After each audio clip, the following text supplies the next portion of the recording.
Bueno, el día de hoy vamos a hablar sobre dos entidades, las cuales son el iris plató y el síndrome del glaucoma maligno. Entonces, comenzando con el iris plató, ¿verdad? Tenemos que recordar que esta es una normalidad en la configuración anatómica del ángulo de la cámara anterior, el cual va a resultar en un glaucoma de ángulo cerrado. Este es un glaucoma primario, ¿verdad? Entonces, dentro de las características clínicas que tenemos que tomar en cuenta, es de que en este generalmente se pueden encontrar una cámara anterior de una profundidad normal. La distancia desde la córnea al lente puede ser equivalente a 3 o más grosores corneales y la superficie del iris puede parecer casi plana en el centro y cóncava solo en la periferia lejana. Los factores, ¿verdad? Son anatómicamente el principal que da el iris en meseta es la presencia de procesos ciliares que están anteriormente empujándose adelante a la raíz del iris y apiñando el ángulo.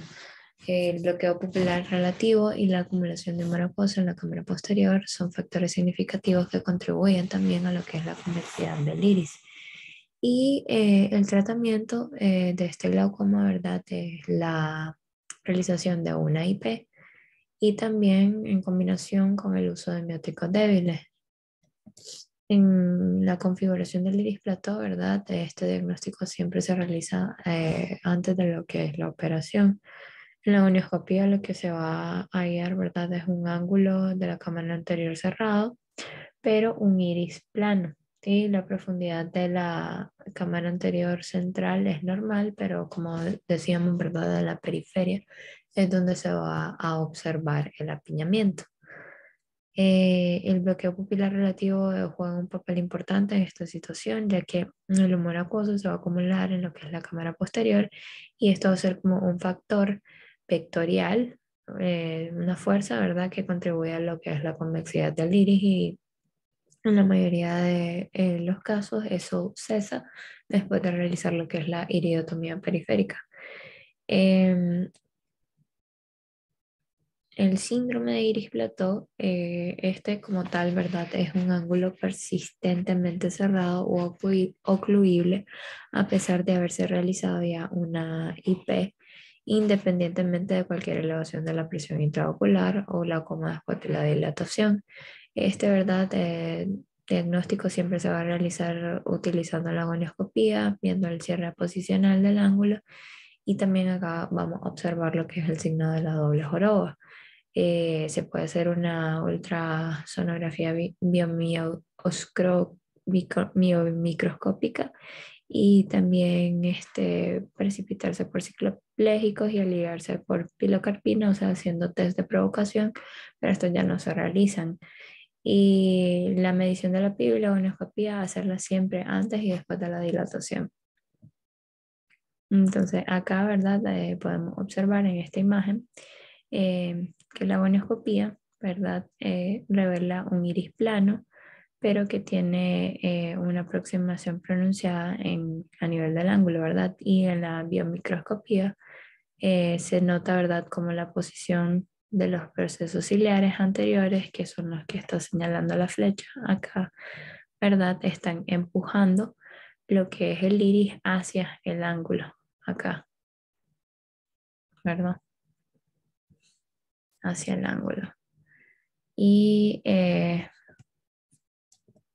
bueno, tenemos un video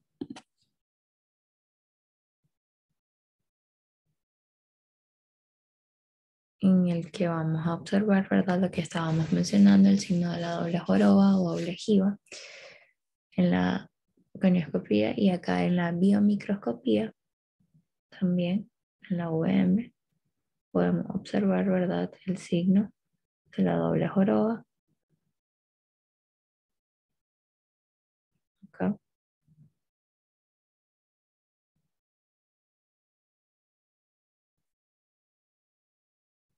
y cómo está apiñando, ¿verdad? Las estructuras del ángulo.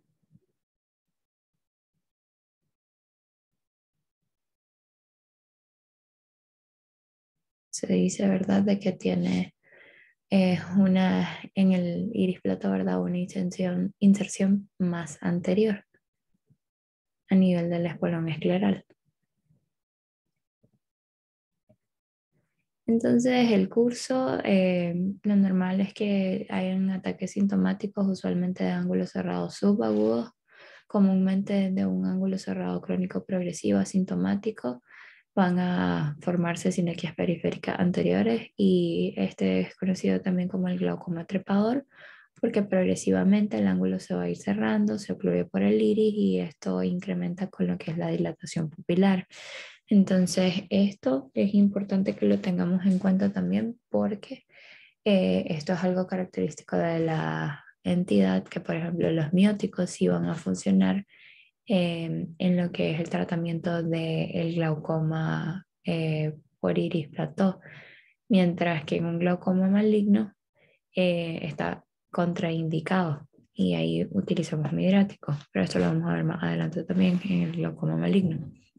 Entonces, en el tratamiento y el seguimiento, ¿verdad? Lo que decía, usar mióticos débiles una al día a la hora de dormir para mejorar la aceptación del tratamiento, hacer siempre un seguimiento, gonioscopía cuidadosa, indentación en busca de lo que son las sinequias anteriores periféricas. Y si los mióticos no funcionan, ¿verdad? Hacer una gonioplastía, puede contraer el iris periférico y posteriormente jalarlo lejos del ángulo. Y si no funciona, realizar una filtrante. Sure.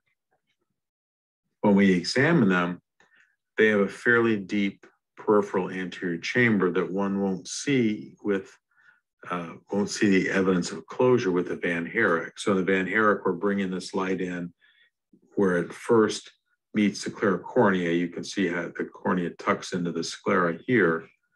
And at that point, the chamber is fairly normally deep.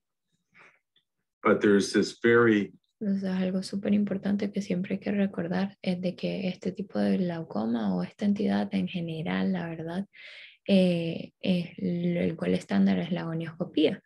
Porque, o sea, nosotros podemos observar una cámara relativamente o aparentemente amplia, ¿verdad? Pero al realizar la gonioscopía nos damos cuenta de esta característica anatómica y esta inserción más anterior. Y como realmente el ángulo es ocluible o está estrecho o está cerrado, mientras que solo por Van Herrick eso no lo vamos a observar. Steep drop you can see here. A laser iridotomy should be performed. But then if the angle is still very narrow with this classic configuration, we should think about plateau iris. If the pressure is elevated, plateau iris, the sonoscopy over the silhouette of the anterior chamber of a patient with plateau iris, we can see that the ciliary processes are very far forward. The peripheral chamber is fairly deep, and there's this sharp drop off in the periphery. And then when we indent this eye, you can see the folds in the corneal endothelium. The iris drapes over the ciliary body and then over the lens, and we get this double hump appearance. It's very classic for plateau. And here we see a photograph on the left, it's not indented. On the right. Entonces la importancia de la indentación también para buscar todos estos signos. Sure. Entonces siempre es importante también tener en mente razones por las cuales la PIO puede estar elevada aún después de haber realizado una IP. Por ejemplo, que la IP haya fallado en realmente como que hacer o perforar todas las capas del iris, la formación de sinequias anteriores periféricas, presencia de quistes múltiples en el cuerpo ciliar, que estemos realmente en la presencia de un glaucoma de ángulo abierto y que por eso la PIO sigue elevada, o también una subluxación del cristalino anterior, lo que es conocido como el glaucoma pacomórfico, ¿verdad? Que mecánicamente está estrechando el ángulo. Y luego, ¿verdad? Pasando a lo que es el síndrome de glaucoma maligno. En este, ¿verdad? Es una forma dramática de glaucoma de ángulo cerrado, pero este es secundario. y se mantiene a pesar de la presencia de una irectomía periférica permeable. Este va a ser un proceso progresivo sostenido que si no se trata adecuadamente va a acabar en ceguera, y acá incluye entidades que tengan estrechamiento de la o aplanamiento de la cámara anterior, tanto central y periférica, no solo en la periferia como en el iris plató, en la elevación del aprio, y este no tiene una respuesta a los mióticos. Aquí empeora el cuadro, los mióticos. Bueno, hay mecanismos, ¿verdad? Número uno, tenemos el bloqueo ciliar lenticular, que lo que dice, ¿verdad? Básicamente es que las proyecciones de los procesos ciliares rotan hacia adelante. Hay presión sobre el ecuador del lente o la hialoides y eso resulta, ¿verdad?, en el atrapamiento posterior del humor acuoso. Este síndrome, por así desde hace algún tiempo, también además de conocerlo como la entidad de glaucoma maligno, se le conoce como síndrome de bloqueo ciliar o de mala dirección del humor acuoso, porque eso es lo que ocurre básicamente, como que hay un cambio en la dirección del humor acuoso. Y bueno, la obstrucción de la hialoide anterior también, porque en la cercanía de la base del vitrio tiene un efecto de válvula de una sola vía. Entonces lo que hay es acumulación de líquido en las bolsas vítreas, acumulación del humor acuoso por detrás del desprendimiento de vitrio posterior y desplazamiento anterior del diafragma iris cristalino o iris diafragma. Entonces la patogénesis básicamente, lo que sucede en la hialoide anterior, ya sea por la permeabilidad inherente o por la cantidad de área de superficie disponible para la transferencia de líquido, siempre va a estar involucrada en la patogenia. Entonces hay una descompresión de la cámara anterior, posterior, ¿verdad?, a un procedimiento quirúrgico, y esto puede producir un movimiento de la hialoide anterior periférica. Se hace más hacia adelante y hay una posición con el cuerpo ciliar. La distorsión celular puede resultar de esta descompresión de la cámara anterior y el humor acuoso se secreta directamente en el vitrio a través de la hialoides opuesta. Hay un movimiento constante del líquido derivado del humor acuoso y posteriormente a través de la retina, bajo la influencia de la bomba de epitelio pigmentario de la retina. Y posiblemente el inicio del bloqueo pupilar y la pio alta. Posteriormente esta bomba se va a deteriorar y el volumen vítreo se expande repentinamente. Entonces acá lo podemos ver ilustrado, ¿verdad? O sea, como básicamente las flechas lo que señalan, ¿verdad? Es como el humor acuoso no puede pasar a la cámara posterior y se acumula en la cavidad a la vítrea. La pio se comienza a elevar progresivamente. Su acúmulo creciente en el vitrio empuja lo que es el cristalino, iris y cuerpo ciliar hacia adelante, y la pio aumenta.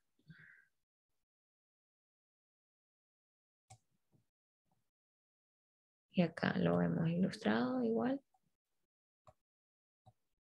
Y el diagnóstico, hay que tener en cuenta que requiere como mínimo que estemos en presencia de un hundimiento axial de la cámara anterior, pio elevada, presencia de una iridoectomía permeable y que hay ausencia de líquido supracoroideo o sangre. Este puede ocurrir en cualquier momento durante el periodo posoperatorio, ya sea de un día o semanas, incluso puede ser en meses.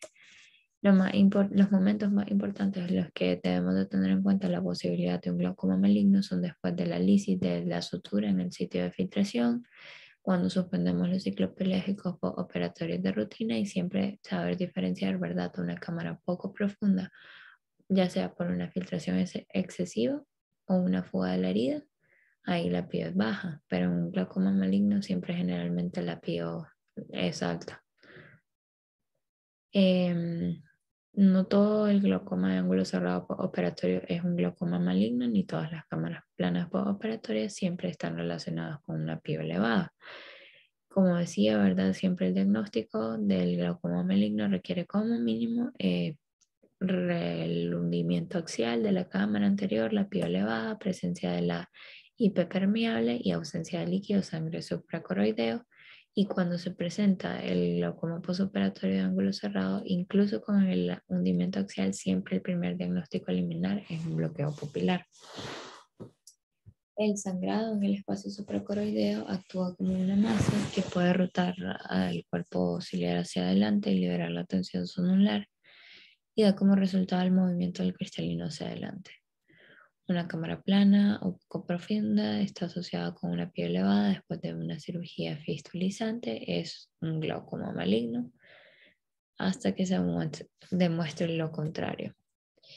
Y como diagnósticos diferenciales de este, siempre, pues, como decía, el primero, bloqueo pupilar, puede ser un desprendimiento coroideo o una hemorragia supracoroidal. En el tratamiento, básicamente lo que hay que hacer si se trata de una fuga o herida, eso es lo que se debe abordar primero. Si se coloca en el ojo una lente de contacto blando grande que haga un punto sobre el sitio quirúrgico, y si hay fuga de la herida, generalmente eso luego de 30 minutos se puede observar algo de profundización en la cámara anterior. También se puede utilizar un vendaje compresivo si es una fuga en la herida, y si hay dudas sobre la existencia de bloqueo pupilar, pues se puede realizar una iridotomía periférica en un sitio alejado del sitio quirúrgico.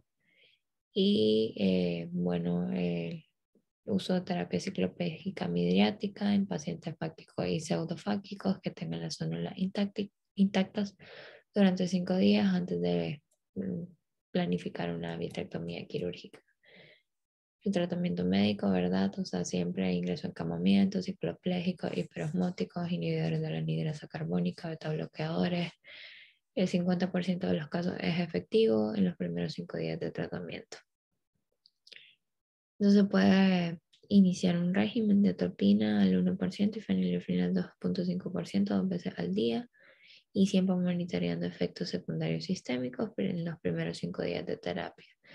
Si se tiene éxito, se puede suspender la fenilefrina y solo mantener la atropina una vez al día. Si no, el tratamiento quirúrgico, ¿verdad? O sea, tenemos técnicas láser, la fotocoagulación, la disrupción de la hialoide anterior, la esclerotomía posterior e inyección de aire, pero la mejor opción al final es la vitrectomía. Hablando un poco sobre lo que es la hialoidectomía, en este el objetivo del procedimiento es romper la hialoide anterior periférica sin causar daño al cristalino o el cuerpo ciliar o las zónulas. En un ojo inflamado con edema corneal, pues se puede recurrir después de colocar una nueva IP al uso de terapia farmacológica durante 12 horas aproximadamente. El objetivo de esta nueva IP es eliminar cualquier componente de bloqueo pupilar residual y permitir otro sitio de acceso para una hialoidectomía. Y en el ojo pseudofágico siempre es necesario estar seguro de que la cápsula del cristalino, el material cortical retenido y los restos inflamatorios o el cristalino intraocular no estén bloqueando este camino. La vitrecto está indicada en los pacientes en los que la hialoidectomía y la terapia médica ya han fallado. Y en ojos pseudofáquicos con glaucoma maligno, generalmente pues los derivamos al cirujano de retina para que se realice esto. La extracción del vitrio permite la restauración de la anatomía normal más rápidamente, permitiendo que la estructura anterior y media del ojo se muevan posteriormente a su posición anatómica más normal. Siempre hay que darle seguimiento al ojo contralateral, porque si ya se presenta un ojo, hay un gran riesgo de que el otro ojo lo pueda desarrollar después de una operación. Se puede realizar una IP profiláctica en la mayoría de los casos, donde se evidencia el cierre angular crónico o un ángulo ocluible. Y si el otro ojo es hipermétrope, siempre es conveniente realizarla. El glaucoma maligno es un viejo conocido, puesto que ya fue descrito por von Graeff a finales del siglo XIX y lo llamó de esta manera por los funestos resultados que tenía tras una cirugía, ya fuera filtrante o ya fuera una cirugía de cataratas. Como todavía es un cuadro que produce resultados fatales de no ser descubierto a tiempo y a veces irreversibles, os quería presentar un caso. Acudió a nuestro centro Es un caso bilateral, aunque os presento solamente uno de los dos ojos. Es una mujer de 61 años que acude por cefaleas, visión de luces y en la cual se aprecia un defecto hipermetrópico, presiones elevadas de 24 milímetros de mercurio y una cámara anterior estrecha con un ángulo de grado 1 en inferior, grado 1,0 en temporal y 0 en superior, que realmente es de cierre más que probable, por lo cual realizamos una iridotomía con láser YAG en la porción superior. Como podéis observar, la OCT nos muestra que comienza a haber un daño neural en la parte superior, fundamentalmente el nervio óptico de su ojo derecho, y el nervio óptico del ojo izquierdo se mantiene todavía en buenas condiciones, aunque realmente el contagio de fibras nerviosas es todavía francamente bueno y no hay prácticamente afectación campimétrica. Bien, decidimos entonces realizar una lensectomía, en este caso con fines terapéuticos para ampliar esa cámara anterior, y se realiza utilizando una lente multifocal trifocal de la casa modelo Fine Vision de la casa Fisión, que transcurre absolutamente con normalidad. Pero al día siguiente nos encontramos con que la paciente tiene una miopización importante, un -2, con una cámara anterior estrecha. Y esta miopización se ha producido porque hay una posición final de la lente que difiere de la estimada, está situada mucho más adelante y eso ha miopizado el caso. Las presiones están elevadas y se aprecia un discreto edema de córnea. ¿Qué es lo que ha pasado? Pues lo que ha ocurrido es que el humor acuoso, que debería circular desde el cuerpo ciliar, pasar por la pupila y dirigirse al ángulo de la cámara anterior, en este caso se está produciendo una mala dirección del mismo. Hemos intervenido en cataratas, se produce un estrechamiento, por supuesto, del volumen del cristalino y esto conlleva que la dirección que toma, en este caso el humor acuoso, hace que salga y se dirija por detrás del vítreo, produciendo un embolsamiento de humor acuoso por detrás del vítreo, empujando este hacia adelante y provocando el que se aplane la cámara anterior. Aquí podéis observar cómo en la lámpara hendidura podemos apreciar que hay una bolsa de humor acuoso situada por detrás del vítreo que empuja este hacia adelante y, como os decía, aplana la cámara anterior. Bueno, para evitarlo decidimos realizar una capsulotomía con láser YAG, tanto de la cápsula anterior como de la cápsula posterior, intentando alcanzar la bolsa de humor acuoso. Y aunque esto se logra y se produce una inmediata recuperación de la cámara anterior, al día siguiente la paciente acude a consulta con un nuevo aplanamiento y las presiones vuelven a estar elevadas.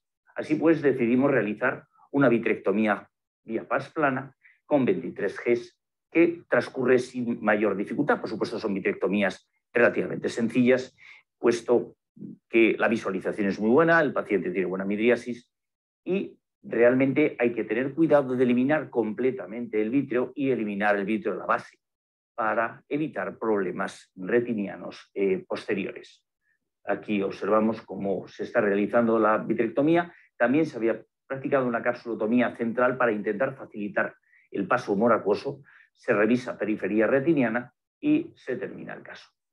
Inmediatamente encontramos con que hay una profundización de la cámara anterior. Ahora vemos que tenemos ya una cámara de 4,18 partiendo de menos de 2,5 que teníamos antes de la vitrectomía. Y el estado refractivo ha pasado de ese -2 a un equivalente esférico neutro completamente. Este caso fue un proceso bilateral, ocurrió exactamente lo mismo en los dos ojos y fueron llevados exactamente de la misma manera. Solamente recordar que un aplanamiento de cámara anterior en el postoperatorio inmediato con hipertensión puede ser el síntoma de un glaucoma maligno y que requiere una solución rápida e inmediata y que suele requerir vitrectomía para resolverlo de forma permanente, definitiva y estable. Muchas gracias.